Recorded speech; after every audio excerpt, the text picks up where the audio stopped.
Hola, ¿qué tal? Qué gusto saludarles. Soy Luis Francisco Blandón desde Caracas, Venezuela.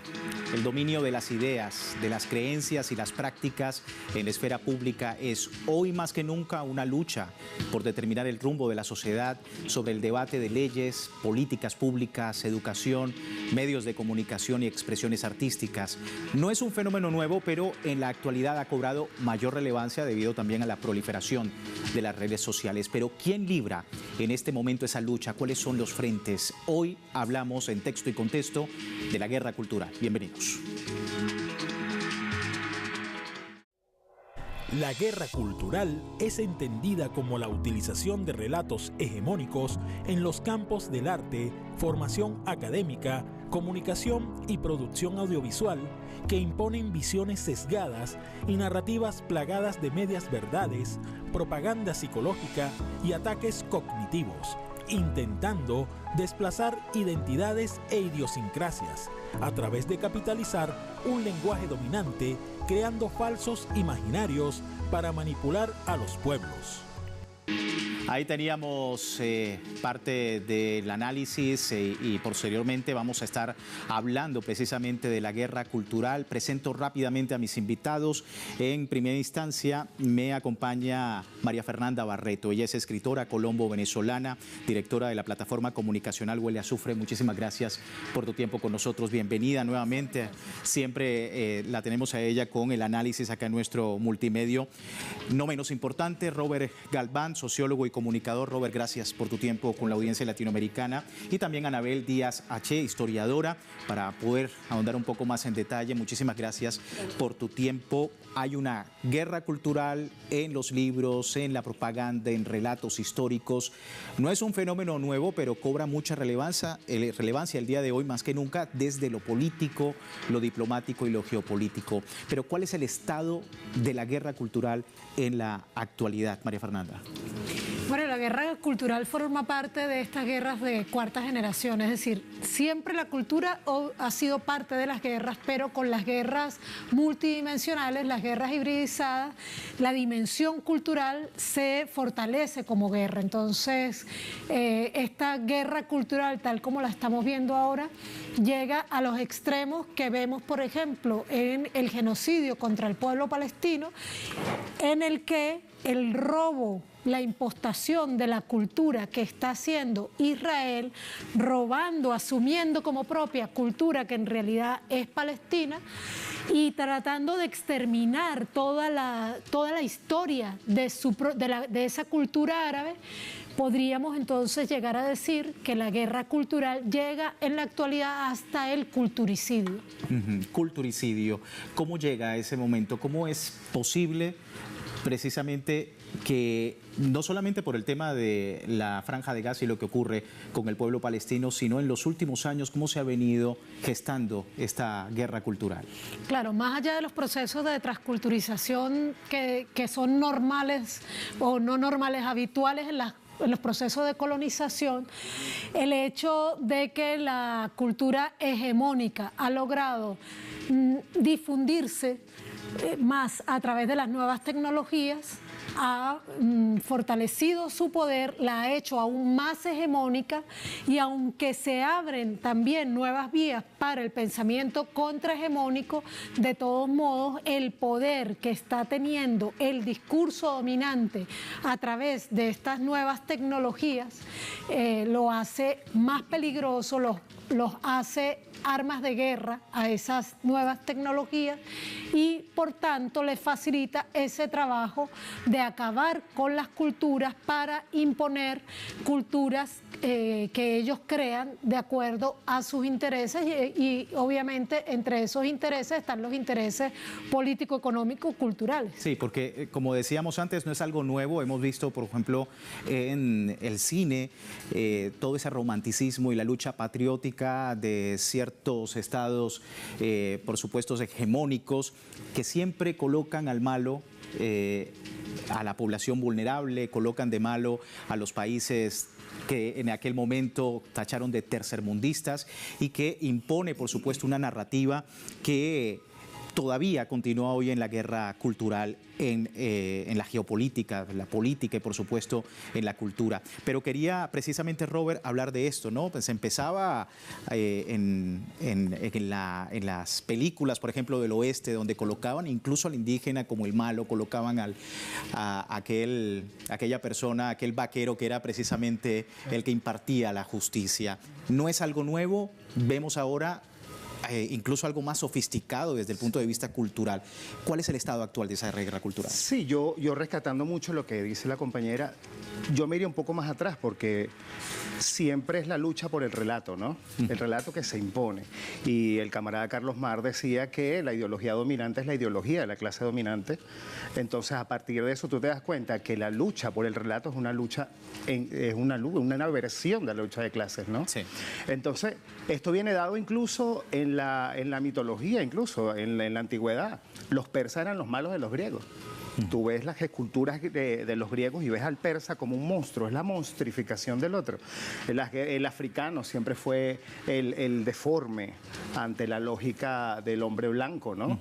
El indígena siempre fue el torpe, el chino era el feo, dientón, pobre, en fin, el judío tiene la nariz así, el árabe siempre es un usurero. Entonces es como una lucha por el relato poniendo al otro del hombre blanco como cosificado, ¿no? Entonces también pasa por allí. Luego también, ¿quién impone el relato en este momento, no? Y ahí nos pudiéramos dar también una vueltica por el panita Michel Foucault, porque él plantea que toda forma de saber implica una forma de poder. Entonces, ¿quién maneja el poder en este momento? Decir quién es como arriesgado, porque se trata de un sistema entero que opera a través de nuestras costumbres, nuestros hábitos, nuestras formas de ver el mundo, nuestra cosmovisión, que obviamente está filtrado o proyectado desde los medios de comunicación, pero pasa incluso por nuestros gustos, por nuestras formas de relacionarnos. Ahí se ve absolutamente cómo prolifera el machismo, el sexismo, la xenofobia, el racismo. Entonces, ¿en qué estado está en este momento? En un estado absolutamente crítico, porque obviamente, como dice la compañera, los medios de comunicación en este momento y las plataformas tecnológicas te permiten una masificación del discurso dominante, al cual, volviendo a Foucault, también hay que anteponerle una forma de resistencia. Efectivamente, hay una visión hegemónica en este momento que se está imponiendo de la manera más ruda, más cruel, más despiadada, pero también hay un relato que está resistiendo. O sea, lo que estamos viendo en Israel es una monstruosidad, la peor faceta del género humano, pero también estamos viendo un pueblo palestino que resiste con ternura, con arraigo, con cultura, porque justamente hay otra compañera que se llama Naomi Klein, ella es una socióloga norteamericana, en su trabajo sobre la teoría del shock. Ella dice que lo primero para acabar con una cultura es quitarle los referentes. Y a Palestina no le han quitado sus referentes. Su tierra, sus olivos, su paño, su cosa, su actitud, su memoria. Igual como nos pasa a nosotros en Venezuela, ¿no? ¿Por qué aquí se han implementado tantas formas de destruir nuestro proceso revolucionario y no ha logrado cuajar? Porque nosotros tenemos referentes culturales, referentes históricos, y ahí es donde también se está dando la respuesta. La resistencia a ese poder que se impone está en la resistencia cultural que nosotros también estamos dando, y eso también es parte de la guerra cultural. Verla también desde nosotros resistiendo y avanzando en ese sentido. Sí, poder hegemónico por un lado y resistencia por el otro. Quería preguntarte también sobre esto, Anabel, porque vemos hoy en día, y tú eres historiadora, ese contraste de cómo ha sido esta guerra cultural anteriormente y ahora. ¿Quiénes son los que están en esta lucha actualmente? Bueno, la guerra cultural, como dice la compañera y el compañero, ha existido siempre. Se ha profundizado porque ha logrado penetrar espacios más íntimos con las redes sociales y ha logrado fragmentar incluso el núcleo familiar, pero también fragmentar a la persona. Frente a que, bueno, nos median frente a lo que somos, nuestra historia, la lucha de relatos. La historia, por ejemplo, es un campo de batalla en disputa permanente, porque quien controla el relato histórico controla la identidad, y quien controla la identidad controla los referentes. Entonces, como un colectivo que se niega a sí mismo puede perfilar un futuro sí se está negando a sí mismo. Entonces, cuando los pueblos reconocen sus raíces, tienen una identidad fuerte, tienen fuertes referentes, en el caso de Venezuela, Bolívar, por ejemplo, es un fuerte referente, un símbolo poderoso para los pueblos, para Venezuela y para los pueblos latinoamericanos. Bueno, entonces Bolívar es objeto permanente y sistemático de una batalla en las redes, en los medios, que tratan de desfigurar al Bolívar pueblo y configurar un Bolívar élite. Esa batalla, esa pugna es permanente y esa pugna marca los imaginarios colectivos. Esa lucha que ellos han logrado a través de las redes sociales llevar a los espacios más íntimos, porque antes era frente al televisor la familia completa, ahora es cada uno frente al aparato, cada uno frente a su celular, frente a su aparato, digamos, y allí toda una serie de contenidos que van a mediar su relación con sí mismo, su relación con sus iguales, su relación con el mundo y su relación con los otros. Y sobre todo, ¿quién está detrás de todas estas aplicaciones? Exactamente, porque si en algún momento hubo una dictadura del mercado, en este momento la dictadura del mercado está dictando lo que pensamos, lo que piensan los jóvenes. Y las redes sociales han logrado hiperfragmentar la sociedad. Entonces eso que nosotros llamamos cada cabeza es un mundo, hoy en día es una realidad.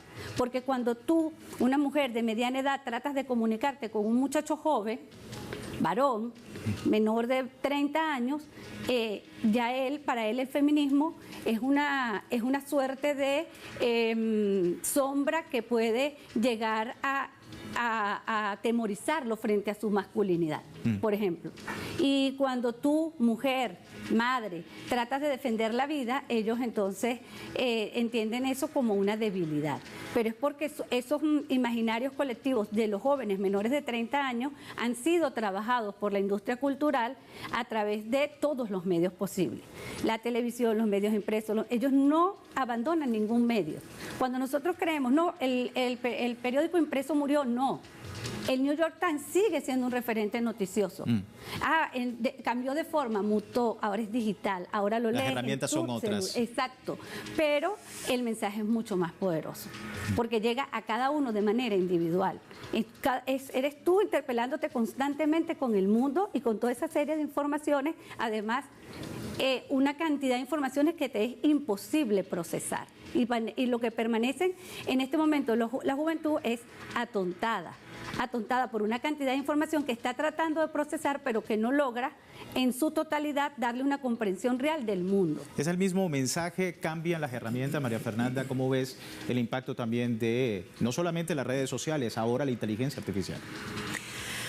Bueno, la inteligencia artificial es un tremendo tema porque fíjate que a los que nacimos en la década de los 70, crecimos en los 80, pensábamos que en la medida que se desarrollaran estas tecnologías íbamos a trabajar menos, que esta inteligencia artificial iba a venir, era el mito para liberar a la especie humana del trabajo. Resulta que la inteligencia artificial está aprendiendo a escribir poemas, está aprendiendo a escribir cuentos, se está dedicando al arte, por ejemplo, o nos está ahorrando pensar, pero finalmente no está trabajando por nosotros y nosotras, solo está contribuyendo a enajenarnos aún más. Sí. En ese sentido, pues, se complejiza, claro que sí, la guerra cultural es lo propio de las guerras de cuarta y quinta generación, son guerras más difusas, más difíciles además de enfrentar, porque es más difícil darte cuenta de que, como señalaba, por ejemplo,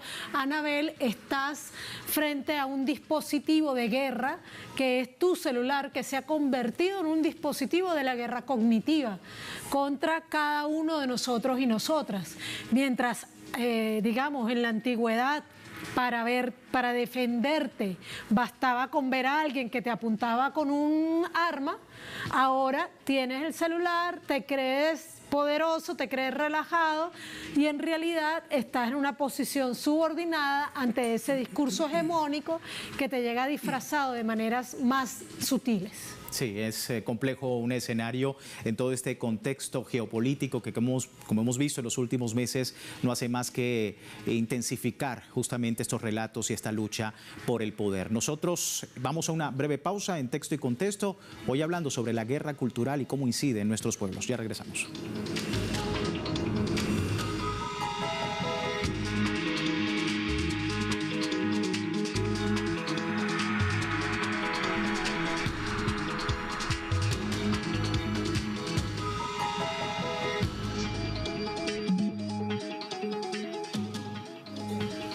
Gracias por seguirnos en Texto y Contexto, hoy hablando sobre la guerra cultural y cómo incide en nuestros pueblos, sobre todo en Latinoamérica, donde por supuesto la lucha de poder, la lucha de la retórica desde el punto de vista político y cultural, pues es también como en otros lugares, no es nada nuevo. Sin embargo, veíamos recientemente en Argentina, por poner un ejemplo, un cómic hablando precisamente de la situación en Cuba. Mencionaba el cómic que por qué si Cuba está bien, porque una persona tiene que trabajar, tener 2 trabajos, por ejemplo. Sin embargo, esto es sesgado, no veía también el otro lado de este gran bloqueo económico, financiero y comercial que se hace a la mayor de las Antillas. Es como un ejemplo de cómo está funcionando esta lucha de poder, esta guerra cultural en nuestro continente, y voy a eso, ¿no? Porque aquí también la derecha se ha dado cuenta de que no solamente es el voto, sino también la lucha en lo cultural. Se ha propuesto así en los últimos meses, en los últimos años, con Milei en Argentina, por ejemplo en Ecuador, y ha tenido, por supuesto, esto repercusión. ¿Cómo estás viendo el escenario de esta guerra cultural en la región? Desde el liberalismo. Desde el liberalismo. Sí, siento que es como parte de su actual discurso. Milei es un gran abanderado de la lucha cultural, porque obviamente ellos saben que esa pelea la pueden perder. Porque es obvio que las clases dominantes no pueden mantener por mucho, o bueno, lo han mantenido obviamente, pero en este momento de la lucha de los pueblos está como difícil ocultar la realidad de la opresión, de la falta de libertad que hay, a pesar de que el discurso es sobre libertad, ¿no? El libertarismo de Milei se enfoca en eso. ¿Cómo cala ese libertarismo? ¿Por qué cala ese libertarismo, esta normalización de la precarización laboral, de la precarización económica? ¿Cómo cala? Sí, ¿por qué cala claro, en un discurso como el de Milei? Fíjate tú, porque es que volvemos a la historia, y es que el hecho de las crisis siempre generan ese tipo de discurso. Lo vimos en la Alemania antes de la emergencia del nazismo, lo vimos en la Italia de Mussolini, pero también lo vimos en la Unión Soviética, y salió un Lenin, ¿no? Entonces las crisis siempre sacan este tipo de cosas de los pueblos. Entonces, ¿qué está pasando en este momento? La crisis que nos dejó el neoliberalismo, la década oscura, la treintena, ¿cómo se le dirá? Los 50 años de neoliberalismo, sí. Esta dictadura que se nos impuso en América Latina generó una crisis terrible, incluso en el imaginario de los pueblos. Entonces, la respuesta en lo económico, el neoliberalismo tiene una deuda terrible con la humanidad, porque digamos, la teoría del goteo no funcionó. O sea, siempre le critican a la izquierda cuáles son nuestros logros, y son obvios, ¿no? Pero ¿cuáles son los logros del neoliberalismo? Si en este momento el 1% es cada vez más pequeño, el 1% que controla todos los medios de producción en el planeta, controla todos los medios, incluso los medios de producción ideológica, que es lo que estamos hablando hoy de la lucha cultural, sí, son controlados por las mismas élites. Entonces, cada vez son más depauperizadas en lo económico y en lo ideológico las clases populares del planeta. Entonces, ¿cómo suceden estas cosas? Que en un momento de tanta crisis, de tanta precarización, de las posibilidades de la vida humana, emergen este tipo de discursos, justamente por eso. Porque se basan en esto que ellos nos indican a nosotros, que es el populismo. Ellos hablan desde un pueblo que no existe. Ellos le hablan a un pueblo que odian, que detestan. La crítica y la criminalización a sectores, como decíamos.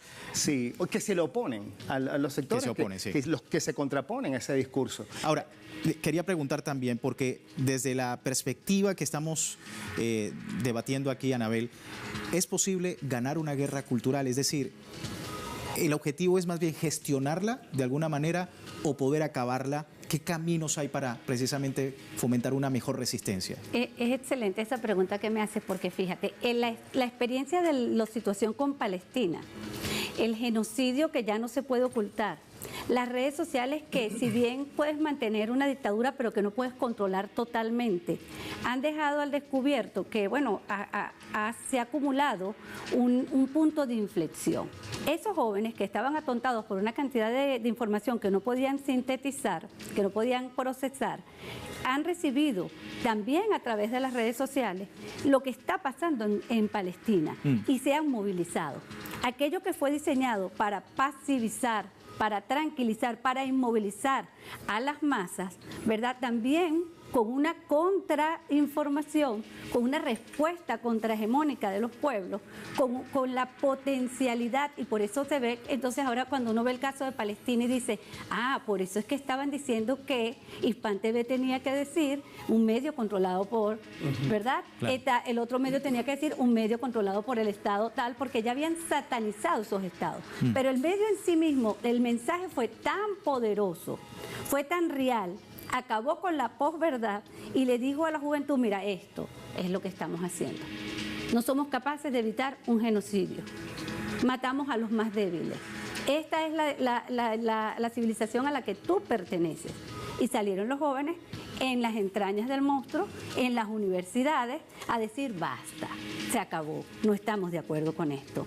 Salieron los latinos que hoy están empoderados y la bandera de México vuelve otra vez a ondear en territorios históricamente mexicanos, porque la historia siempre vuelve porque es lo que está apegado a la verdad. Entonces tú puedes recurrir a la mentira, tú puedes recurrir a intoxicar una sociedad de mentiras, pero la verdad va a terminar imponiéndose definitivamente, sobre todo cuando los medios también pueden ser utilizados por nosotros para llevar mensajes tan poderosos como este. Por eso Telesur es un medio al que han estado persiguiendo y han estado prohibiendo. Ahora, hemos visto recientemente también la escalada de violencia en Oriente Medio con toda esta situación, el conflicto que ha iniciado Israel sobre la República Islámica de Irán y la errática conducta, ¿no?, en los medios de comunicación. Estados Unidos mencionando que puede entrar, no puede entrar al momento de esta emisión, todavía no lo ha hecho los Estados Unidos. Sin embargo, esto pone de relieve precisamente lo difícil que es colocar un camino de el diálogo y la coexistencia en esa lucha, ¿no?, en esa batalla cultural. ¿Cómo estás viendo ese escenario? No solamente la resistencia, sino los caminos de diálogo que no se pueden en este momento, según vemos en las noticias. Bueno, en general lo que está claro es que ese discurso comunicacional hegemónico es un discurso guerrerista que viene a legitimar la guerra de un imperio en crisis. El imperio capitalista está en una crisis, como lo decía Robert al principio. Ante las crisis del capitalismo descubrió a principios del siglo XX lo que él decía, que el fascismo es un buen modo de superar esas crisis, y es lo que está reciclando en este momento, pero con nuevas armas como las redes sociales y la cartelización de estos carteles mediáticos, porque no son otra cosa, pues las empresas de la comunicación mundial. Y trata de apoderarse, entre otras cosas, del relato, por ejemplo, sobre esta guerra que ha desatado Israel, y es común, por ejemplo, ver titulares de los grandes medios que dicen que la guerra la comenzó Irán y que Israel se está defendiendo. Ponen a los pájaros a disparar a las escopetas, y como todavía hay una cierta fetichización de la gente sobre la verdad que dicen los grandes medios, es decir, si lo dice un gran medio debe ser cierto. Entonces, o una cadena noticiosa. Claro, entonces